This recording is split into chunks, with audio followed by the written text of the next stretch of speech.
जय जगन्नाथ। आज हूँ विश्व हिंदी दिवस 10 जानुआरी 2026। सांग मैंने ए भिडियो मुझे विश्व हिंदी दिवस महत्व आउ संपूर्ण इतिहास संपूर्ण डिटेल ब्रीफ आउ समराइज करके जनइबी। ओडिशार समस्त युवपीढ़ी छात्र छात्री जानिबा निहाती दरकार। मात्र 3 मिनिट्र भिडियो स्टार्ट करवा। भिडियो को शेष जाए देखिए। प्रथम डेटा जानिबा 10 जानुआरी 2026। आज शनिवार विश्व हिंदी दिवस पालन करा जाउछि। हिंदी भाषार वृद्धि पाउथिबा अंतर्जातीय उपस्थिति को पालन करिवा पई प्रतिवर्ष 10 जानुआरी रे आमर विश्व हिंदी दिवस पालन करा जाए। हिंदी भाषा केवल जोगाजोगर एक माध्यम नुहे। हिंदी भारतर सांस्कृतिक परिचय, भावना, परंपरा एवं सामूहिक स्मृति को बहन करिथाए। एही दिनटी विश्व को मने पकाई दिए जे आधुनिक शिक्षा, कूटनीति, प्रजुक्ति विद्या एवं डिजिटल गणमाध्यम सहित विकसित हेबा सहित हिंदी देशर लक्ष लक्ष लोकं को संजोग करि चलिछि। आउ हिंदी होउछि आमर राजभाषा। ए पॉइंटटा भी मने रखिबे। एबे इतिहास विषय रे जानिबा कौन पाई 10 जानुआरी को हिंदी दिवस रूपे पालन करा जाउछि। प्रथम पॉइंट एटा मने रखिबे। 1949 मसीहा जानुआरी मास 10 तारिख रे एक ऐतिहासिक घटना घटिथिला। प्रथम थर पाई मिलित जातिसंघ साधारण सभा UNGA रे हिंदी भाषार व्यवहार करा जाइथिला।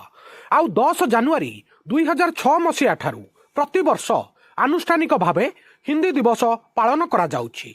आउ 2006 मसीहा रे आमर प्रधानमंत्री थिले स्वर्गत डॉक्टर मनमोहन सिंह। 2006 मसीहा जानुआरी मास 10 तारिख रे प्रथम थर पाई विश्व हिंदी दिवस आनुष्ठानिक भावरे पालन करा जाइथिला। या व्यतीत 1975 मसीहारू आमर भारतर वैदेशिक व्यापार मंत्रालय माध्यम विश्व हिंदी सम्मिलनी आयोजन होई आसुछि। एही सम्मिलनी गुड़िक UK, Mauritius, Fiji, त्रिनिडाद and Tobago एवं अमेरिका भली देश में आयोजन करा जाई आसुअछि। मने रखिबे। एबे सिग्निफिकेंस विषय रे जानिबा। हिंदी दिवसटी हिंदी को विश्वर सर्वाधिक कथित भाषा मध्यरु गोटे भाषा भावरे उज्ज्वल करिथाए, जहाँकि विश्व रे 600 नियुतरु अधिक हिंदी भाषाभाषी लोक अछंती। हिंदी भाषा निम्नलिखित क्षेत्र रे हिंदी रो व्यवहार को उत्साहित करे। से गुड़िक जानिबा। अंतर्जातीय कूटनीति, शिक्षा एवं गवेषणा, साहित्य एवं सांस्कृतिक आदान प्रदान, प्रजुक्ति विद्या एवं डिजिटल प्लाटफर्म। विश्व हिंदी दिवस भाषागत विविधता को समर्थन करे एवं भविष्यत पीढ़ी पाई भारतर ऐतिह्य को संरक्षण करिबारे साहाय्य करे। एबे आमर किछि महापुरुष से माने कौन कौन कहिछंती हिंदी भाषा उपरे तांको कोट गुराक जानिबा।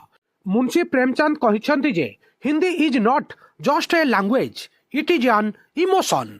से भली महात्मा गांधी बापूजी कहिछंती जे a nation's culture lives in the hearts of its people. आमर पूर्वतन प्रधानमंत्री अटल बिहारी वाजपेयी से कहिछंती Hindi connects India's tradition with its future. से भली आमर प्रथम राष्ट्रपति डॉक्टर राजेंद्र प्रसाद से कहिछंती जे language reflects the soul of a society. सांग माने आमर महापुरुष माने हिंदी भाषा उपरे जो जो कोट्स कहिथिले ता विषय रे आपण माने जानिले। हिंदी होउची आमर राजभाषा। आमर संविधान रे ऑफिशियल लैंग्वेज बोली हेमिति किछि नाही।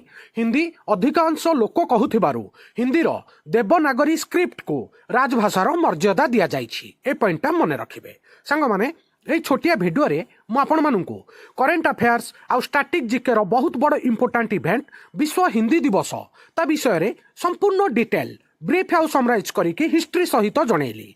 भिडियो केमिति लागिला निज ओपिनियन कमेंट रे जनैबे। गोटे सचेतन नागरिक गोटे ओडिया हिसाब रे भिडियो को लाइक करिवे। ओडिशार समस्त छात्र छात्री युवपीढ़ी पाखक शेयर करिवे। नुआ थिले वर्ल्ड अफेयर मधु जीके ओडिया चैनल को सब्सक्राइब करिवे। वीडियो देखिथिबारु बहुत बहुत धन्यवाद। जय जगन्नाथ।